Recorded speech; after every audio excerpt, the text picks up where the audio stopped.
अस्सलामुअलैकुम, मैं हूं एजाज मियुद्दीन और आज हम इस वीडियो में डिस्कस करने वाले हैं मॉडल पेपर 1 फिजिकल साइंस। ठीक है, model paper 1 physical science class 10th। और यहाँ पे इम्पोर्टेंट बात आपके साथ शेयर करना चाहूँगा मैं कि आपको फिजिकल साइंस और बायोलॉजिकल साइंस में बहुत ज़्यादा तवज्जो देनी है टाइम पर। सिर्फ आपको टाइम मिलने वाला है 1 hour 30 minutes। जो टाइम मिलने वाला है आपको एग्जाम में वो है 1 hour 30 minutes। और टोटल मार्क्स है फिजिकल साइंस में 40 मार्क्स। ठीक है, 40 में से 30 मार्क्स तो आपको सब्जेक्टिव और 10 मार्क्स ऑब्जेक्टिव। ठीक है ऑडियंस, ओके। सबसे पहला क्वेश्चन देखेंगे सेक्शन 1 में, जिसमें से आपको 3 क्वेश्चंस आने वाले हैं। क्वेश्चन नंबर 1 है right the any two uses, दा की जरूरत नहीं है, right any two uses of concave mirror. ये कॉनकेव मिरर दिखने में कैसा रहता? कॉनकेव मिरर, ठीक है, कॉनकेव मिरर ऐसा रहता दिखने में, पीछे से पीछे की तरफ ऐसी कोटिंग आती है इसको। This is what concave mirror. ठीक है, अब ये कॉनकेव मिरर के यूजेस लिखना है आपने को। कॉनकेव मिरर के क्या करना है? यूजेस लिखना है। तो क्या क्या यूजेस है? सबसे पहले ये यूज होता डेंटिस्ट मिरर के जैसा। कैसा यूज होता? डेंटिस्ट मिरर की जैसा। और कहां यूज होता? शेविंग मिरर्स में यूज होता।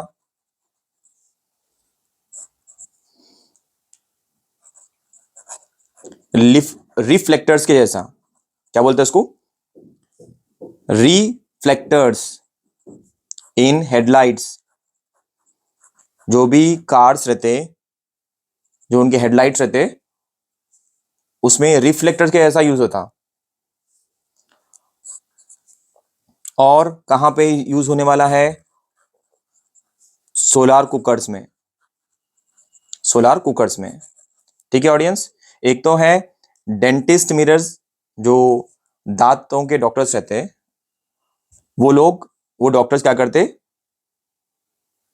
जो टूथ है, जो टीथ है या टूथ है, उसको बड़ा दिखना चाहते हो लोग, तो डेंटिस्ट मिरर बोलते, कॉनकेव को बड़ा दिखाई देता उसमें।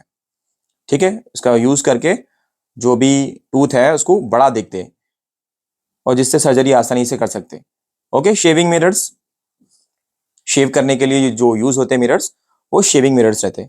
रिफ्लेक्टर्स इन हेडलाइट्स, जो भी हेडलाइट्स रहते ना, मान लो ये कार की हेडलाइट है, ऐसा बीच में यहाँ पे बल्ब रहता, तो इसके जो आसपास की जगह रहती है, शाइनी जगह रहती ना, उस जगह पे यूज करते हैं कॉन के मिरर को। ठीक है, ओके। और क्या बचे हुआ है लास्ट? सोलार कुकर्स में यूज होता। ठीक है, सोलार कुकर्स में यूज होता। तो ये था short and sweet concave mirror के यूजेस थे। कॉनकेव मिरर के ये सारे क्या थे? यूजेस थे। अब है क्वेश्चन नंबर 2 ऑडियंस। नेक्स्ट है क्वेश्चन नंबर 2। क्वेश्चन नंबर 2 में क्या पूछा? Show the formation, show the formation of N2 molecule,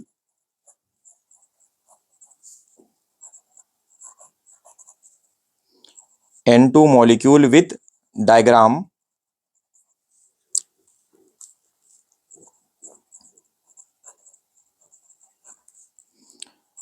according to valence bond theory. अब यहां पे जो आंसर है, बात हो रही नाइट्रोजन की, N2 मॉलिक्यूल की। ऑडियंस यहां पे बात हो रही N2। ठीक है, N2 मतलब नाइट्रोजन गैस। क्या बोलते हैं इसको? नाइट्रोजन गैस बोलते हैं। टोटल 78% हमारे अर्थ के ऊपर, हमारे अर्थ के एटमॉस्फेयर में 78% है ये नाइट्रोजन गैस। N2 मतलब नाइट्रोजन गैस। अब यहां पे लिखेंगे अपन, इसका आंसर कैसे लिखना है अपने को? Formation of N2 molecule, formation of N2 molecule. N2 molecule कैसा फॉर्म होता वो देखेंगे अपन। फॉर्मेशन ऑफ N2 मॉलिक्यूल कैसा होता। ठीक है ऑडियंस, तो N2 मॉलिक्यूल्स क्या है देखेंगे। N2 गैस जो है इसका नाइट्रोजन को देखेंगे। N2 तो गैस है, नाइट्रोजन गैस है।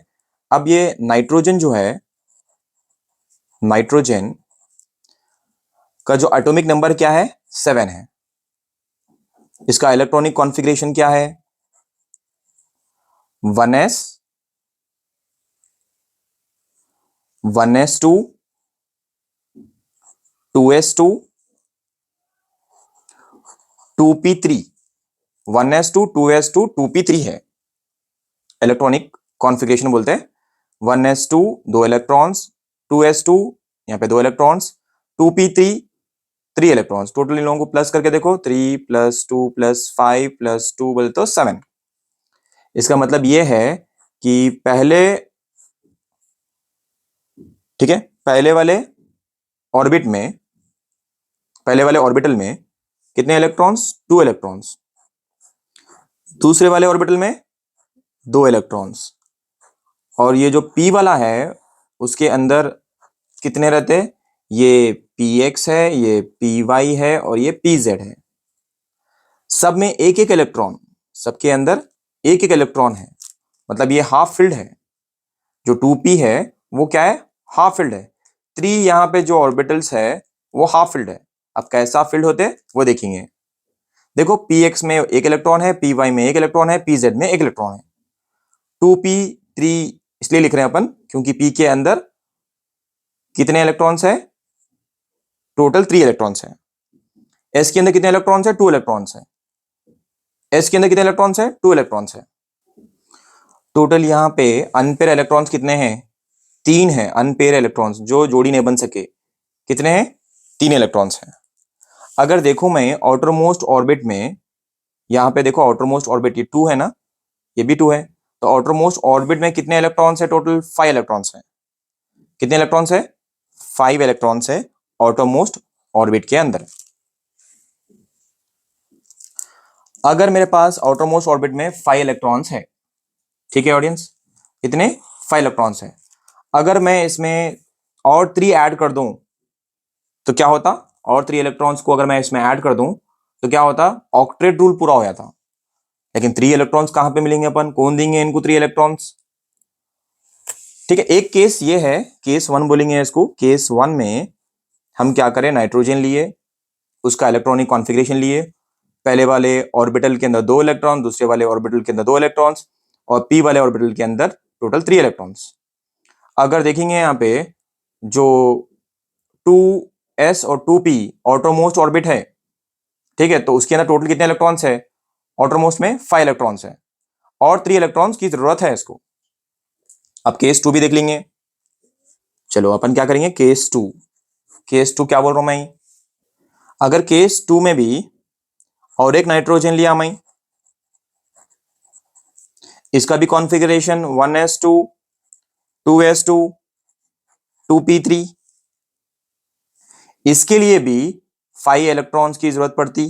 सॉरी, इसके आउटर मोस्ट ऑर्बिट में कितने इलेक्ट्रॉन्स है, 5 इलेक्ट्रॉन्स है। इसको भी 3 इलेक्ट्रॉन्स होना है। कितने इलेक्ट्रॉन्स होना है, 3 इलेक्ट्रॉन्स होना है। अब मैं क्या कर सकता हूं, सोच रहा हूं मैं कि मैं नाइट्रोजन, मेरे पास नाइट्रोजन है और इस नाइट्रोजन के पास आउटरमोस्ट ऑर्बिट में कितने इलेक्ट्रॉन्स है, 5।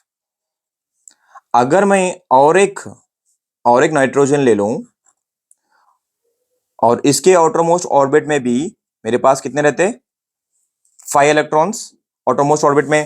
पहले वाले नाइट्रोजन के अंदर आउटरमोस्ट ऑर्बिट में 5 इलेक्ट्रॉन्स, दूसरे वाले नाइट्रोजन में भी आउटरमोस्ट ऑर्बिट में 5 इलेक्ट्रॉन्स। अगर मैं इन लोगों को इस तरीके से लिख लिया, नाइट्रोजन 2 इलेक्ट्रॉन्स यहां पे और एक नाइट्रोजन 2 इलेक्ट्रॉन्स यहां पे, और ये पहले वाला जो नाइट्रोजन है, अगर ये 2 और ये 3, अगर 3 इलेक्ट्रॉन्स दे दिया, ठीक है, उसके बाद जो दूसरा नाइट्रोजन है, अगर इन्हें भी मान लो ये जो है इलेक्ट्रॉन्स है, इन्हें भी 3 इलेक्ट्रॉन शेयर कर लिया, देखो आप टोटल कितने हो गए, 1 2 3 4 5 ऑटोमोस्ट ऑर्बिट में, 1 2 3 4 5। तो अगर देखा जाए तो 1 2 3 4 5 6 6 7 8 इसका ऑक्टेट पूरा हो रहा और इसका भी ऑक्टेट पूरा हो रहा। तो ये लोग क्या करते, बॉन्ड बनाते।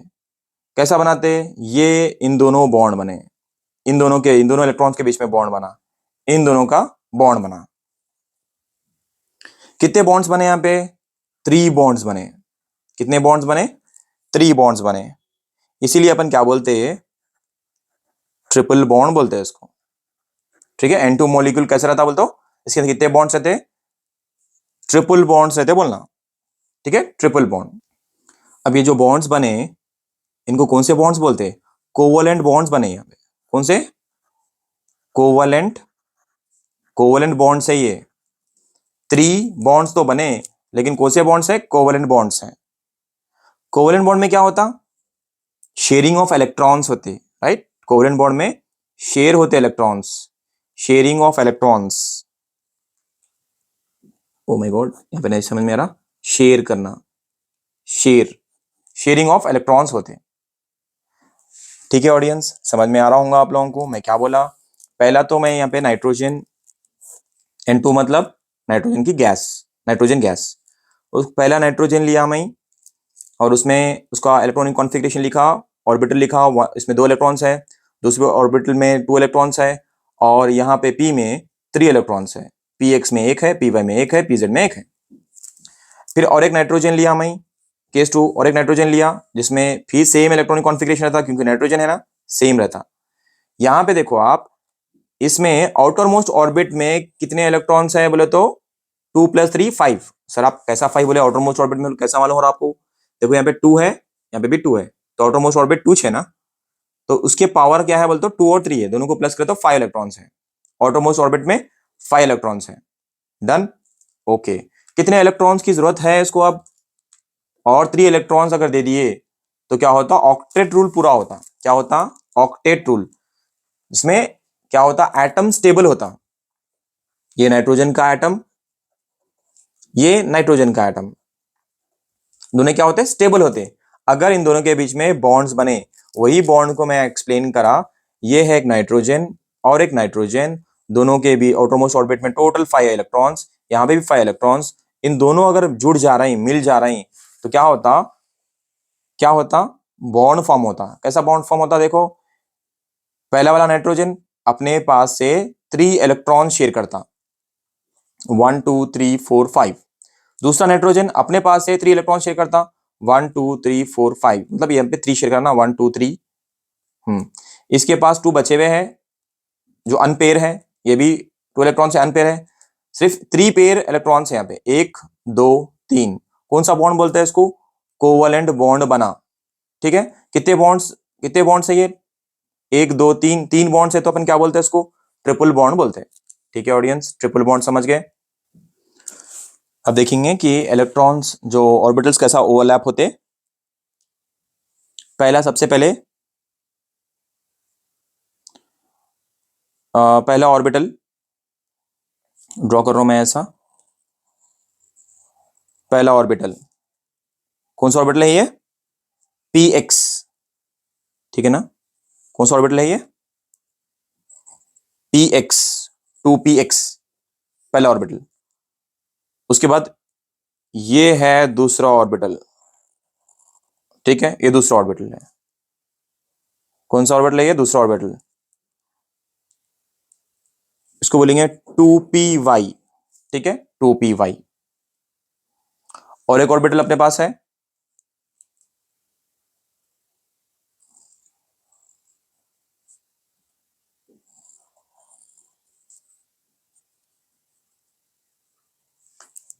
ये है 2pz। 2px इधर है, 2py ऐसे वर्टिकल में, और आड़े में जो है 2pz है, 3 ऑर्बिटल्स। उसी तरह और एक नाइट्रोजन के ऑर्बिटल्स को ड्रॉ करेंगे। पहला ऑर्बिटल px, py, pz। ठीक है ना, इसको बोलेंगे, ये क्या है, 2px। ये वाला क्या है, ये वाला 2py, और ये वाला 2pz। ऑडियंस समझ गया ऑर्बिटल्स कैसे ड्रॉ करा मैं, डायरेक्शन से ड्रॉ कर देंगे, डायरेक्शन और ये डायरेक्शन। नाइट्रोजन के ऑर्बिटल्स, पहले वाले नाइट्रोजन के ऑर्बिटल्स, ये दूसरे वाले नाइट्रोजन के ऑर्बिटल्स। अगर ये ओवरलैप हुए तो क्या होता, अगर ये दोनों मिल गए तो क्या होता, बॉन्ड फॉर्म होता, कैसा बॉन्ड फॉर्म होता वो देखेंगे अपन, ठीक है ना। अब कैसा ड्रॉ कर रहा हूं देखिए, ये है ऐसा px, px के साथ में ओवरलैप हो गया, ठीक है, दूसरे नाइट्रोजन का px, मतलब मैं बोलूं कि ये भी 2px है, ये भी 2px है जी, 2px ओवरलैप हो गया, और यहां पे इलेक्ट्रॉन शेयर हो गए, कौन सा बॉन्ड बना, सिग्मा बॉन्ड बना। ये 2px orbital, px orbital overlap होके सिग्मा बॉन्ड बना, ठीक है, इस जगह पे कौन सा बॉन्ड बना, सिग्मा बॉन्ड बना। उसके बाद यहां पे ड्रॉ करेंगे, कौन सा है ये, 2py, यहां पे भी ड्रॉ करेंगे 2py। उसके बाद ये है 2pz, 2pz, 2pz। अब ओवरलैप जब होता तो क्या होता, यहां पे तो बन गया सिग्मा बॉन्ड, राइट, ये कौन सा है, ये है py, ये कौन सा है, ये भी py है नाइट्रोजन का, ये कौन सा है pz, ये कौन सा है, ऑलरेडी लिखा हुआ है px, मैं इसको 2py, 2py, 2pz, ये भी 2pz। तो ये जो py ओवरलैप होते, इधर ओवरलैप जो हो रहे हैं, यहां पे बनता पाई बॉन्ड, पाई बॉन्ड, ठीक है, और मतलब 2py ओवरलैप होके पाई बॉन्ड बन रहा। उसी तरह 2pz, ये 2pz है, राइट, 2pz, ये 2pz है, ये जो रेड रेड पेन से जो मैं ऐसा ड्रॉ कर रहा हूं ये क्या है 2pz, और यहां पे भी जो ड्रॉ कर रहा हूं ये क्या है 2pz। सो 2pz भी ओवरलैप हो रहे हैं, 2pz ओवरलैप हुए, कौन सा बॉन्ड बना, पाई बॉन्ड बना, ठीक है, इसको अपन हटा देंगे क्योंकि ऑलरेडी अपन 2py के लिए पाई बॉन्ड ऊपर लिख दिए ना, ठीक है। और इसका मतलब ये है px के बीच में सिग्मा बॉन्ड बना, ठीक है, px के बीच में सिग्मा बॉन्ड बना, py के बीच में पाई बॉन्ड बना, और pz के बीच में, pz के बीच में पाई बॉन्ड बना, मतलब ऐसा, मैं ब्लू पेन से कर देता हूं उसको, पाई बॉन्ड, ठीक है ऑडियंस, इस तरीके से। तो क्या मैं इसको ठीक तरीके से लिख लूं, कैसे लिख सकते हैं देखेंगे अपन, एक मिनट। अब जो जो हुआ उसको अपन लिख ले सकते हैं, क्या बोल रहा हूं मैं, सिग्मा बॉन्ड बना किसके बीच में, px ऑर्बिटल के बीच में, पाई बॉन्ड बना py ऑर्बिटल के बीच में, उसी तरह और एक पाई बॉन्ड बना pz इस तरीके से, ठीक है ऑडियंस। तो ये था फॉर्मेशन ऑफ N2 मॉलिक्यूल, बस इतना ही है कि ये जो डायग्राम है एक नाइट्रोजन का है, ये पहला वाला फूल जो है नाइट्रोजन का है, दूसरे वाला फूल भी नाइट्रोजन का है, यहां पे जो px मिल रहे हैं तो यहाँ पे जो बॉन्ड फॉर्म हो रहा है वो सिग्मा बॉन्ड है, और साइड बाय साइड जो हो रहा ना उसको लेटरल ओवरलैप बोलते हैं, तो क्या बनता पाई बॉन्ड बनता है, यहाँ पे एक पाई बॉन्ड इधर बना py के बीच में, और pz के बीच में और एक पाई बॉन्ड बना। इसका मतलब है एक सिग्मा बॉन्ड, दो पाई बॉन्ड, इसलिए क्या बोलते हैं इसको? ट्रिपल बॉन्ड बोलते हैं। N2 molecule has a triple bond between two nitrogen atoms बोलते हैं। ठीक है, अब इसका आंसर देख लेंगे, क्योंकि ये एग्जाम में 6 मार्क्स में पूछा अब तक, अभी पहली बार है, कभी कभी 2 मार्क्स में भी पूछना। अब इसी चीज को जो मैं समझाया अभी आपको, इसी चीज को अगर अपन आंसर में लिखे तो कैसे लिखते देखेंगे। सबसे पहले अपन फर्स्ट पॉइंट लिखेंगे, ईसी मतलब इलेक्ट्रॉनिक कॉन्फ़िगरेशन ऑफ नाइट्रोजन। क्या है इलेक्ट्रॉनिक कॉन्फ़िगरेशन नाइट्रोजन का? अपने को मालूम है 1s2 2s2 2p3। ठीक है ऑडियंस, फिर आप ऐसा ऑर्बिटल्स को भी ड्रॉ कर देंगे, इस तरीके से ऑर्बिटल्स को ड्रॉ करेंगे। इसमें दो इलेक्ट्रॉन्स फिल है, दो इलेक्ट्रॉन्स फिल है, इसमें एक एक इलेक्ट्रॉन्स फिल है, तो ये पी एक्स बोलेंगे, इसको पी वाई बोलेंगे, पी जेड बोलेंगे। ठीक है, ओके, इस तरीके से लिखेंगे अपन इसको। ओके, नेक्स्ट और एक पॉइंट क्या है इसको लिखने के लिए, जो पी एक्स ऑर्बिटल है ऑफ वन नाइट्रोजन, ठीक है, one nitrogen atom overlaps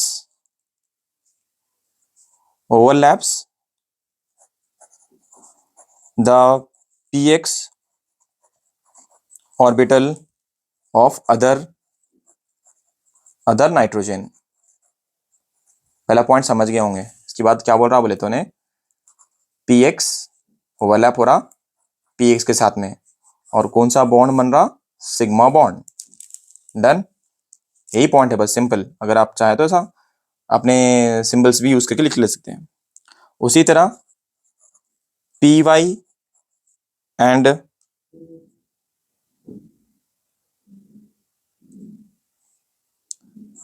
P Z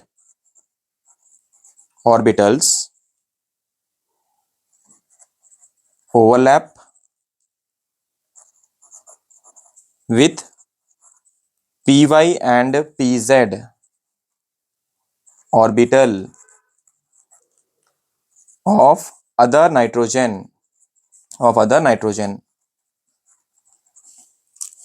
clear है? मैं ऑलरेडी लिख चुका हूं सब कुछ। इसीलिए देयरफॉर, क्योंकि ये आप एक्सपेक्ट कर सकते हैं 6 मार्क्स में भी, देयरफॉर N2 molecule has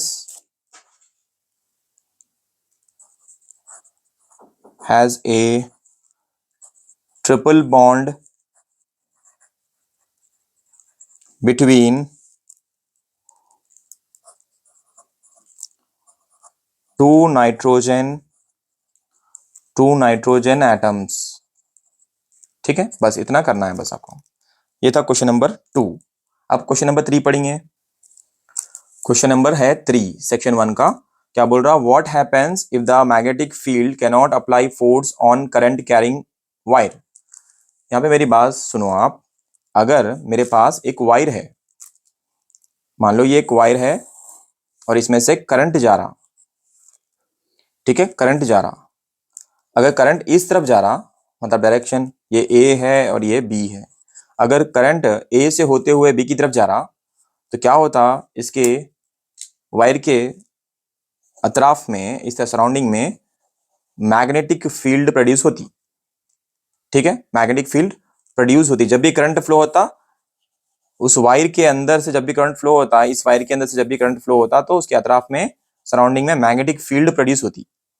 अब हमारा सवाल ये है कि अगर magnetic field, what happen if the magnetic field can not apply force, अगर मैग्नेटिक फील्ड ही फोर्स अप्लाई नहीं करी इस वायर के ऊपर, तो क्या होता?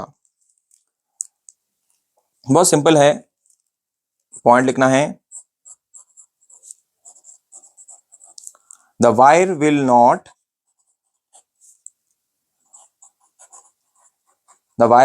experience any push or pull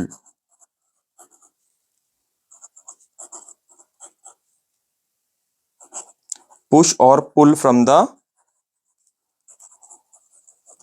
magnetic field. ये बोलना चाह रहा कि जब, ये तो हमको ये बेसिक चीज मालूम है, जब करंट फ्लो होता तो उसी वायर के अंदर उसके ऊपर से मैग्नेटिक फील्ड प्रोड्यूस होती। अब हमारा क्वेश्चन अलग है, क्या बोल रहा कि what happen if the magnetic field can not apply force, अगर मैग्नेटिक फील्ड फोर्स ही अप्लाई नहीं कर सकी इस वायर के ऊपर, तो क्या बोल रहे हैं अपन, आंसर लिख रहे हैं the wire will not experience, wire के अंदर ना पुश हो सकता वायर, ना पुल हो सकता।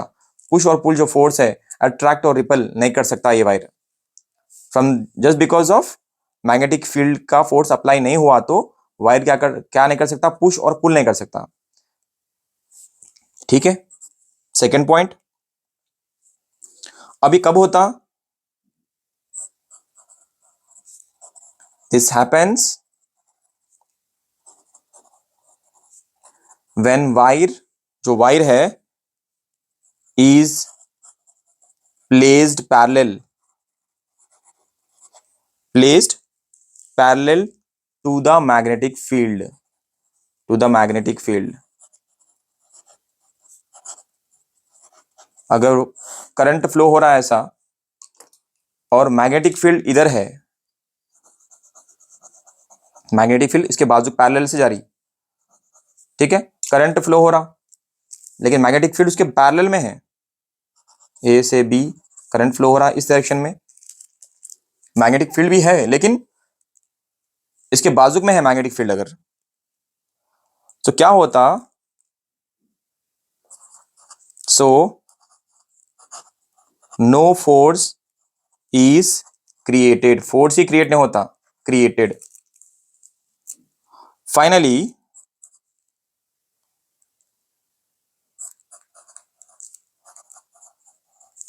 the wire will stay in its original position, original position। ठीक है ऑडियंस, सवाल क्लियर है। What happens if the magnetic field can not apply force on current carrying wire, जो करंट को कैरी कर सकता वायर, उसके ऊपर अगर मैग्नेटिक फील्ड अपना फोर्स अप्लाई नहीं कर सकी तो क्या होता, उस वायर के अंदर ना पुश हो सकता ना पुल का फोर्स क्रिएट होता।